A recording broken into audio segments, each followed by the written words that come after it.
আসসালামু আলাইকুম।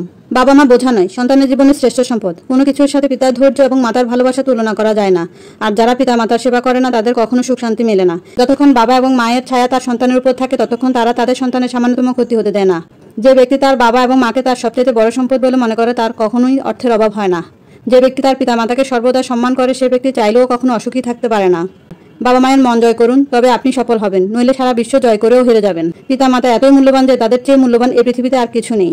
আমাদের মা বাবার মন থেকে নির্গত দোয়া জন্মের পর মৃত্যু পর্যন্ত আমাদের রক্ষা করে।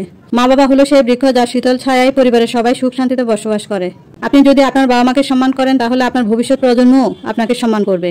যে ঘরে বাবা মাকে সম্মান করা হয় না সে ঘরে কখনো সুখের ফুল ফোটে না। মায়ের ভালোবাসা আর বাবার ছায়া শুধুমাত্র ভাগ্যবানরাই পায়।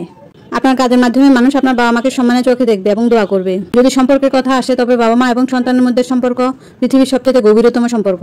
কিছু মানুষের ভালোবাসা কখনো কমে না, আর সেই মহান ব্যক্তিদের বাবা মা বলা হয়। পিতা মাতার দোয়া নেওয়া ঈশ্বর বা আল্লাহর আশীর্বাদ নেওয়ার মতো। বাবা মা হলেন সুখের ধন। সময় ভালো হোক বা খারাপ হোক তারা সর্বদা আমাদের সাথে থাকেন। বাবা মা জীবনে মাত্র দুবার কাঁদে, যখন মেয়ে বাড়ি থেকে চলে যায় এবং ছেলে যখন মুখ ফিরিয়ে নেয়। গাছ শুকিয়ে গেলে যেমন পাতা ঝরে পড়ে, বাবা মা বৃদ্ধ হওয়ার সাথে সাথে সন্তানরা সম্পর্ক ছিন্ন করে। যদি জীবনে বড় হতে চাও তাহলে কখনো নিজের বাবা মাকে অশ্রদ্ধা করো না। মা বাবাকে সমস্ত সুখ দেওয়া একজন ব্যক্তির প্রথম কর্তব্য হওয়া উচিত। লাইফে সাকসেস হতে চাইলে নিজের বাবা মাকে কখনো কষ্ট দেওয়া যাবে না।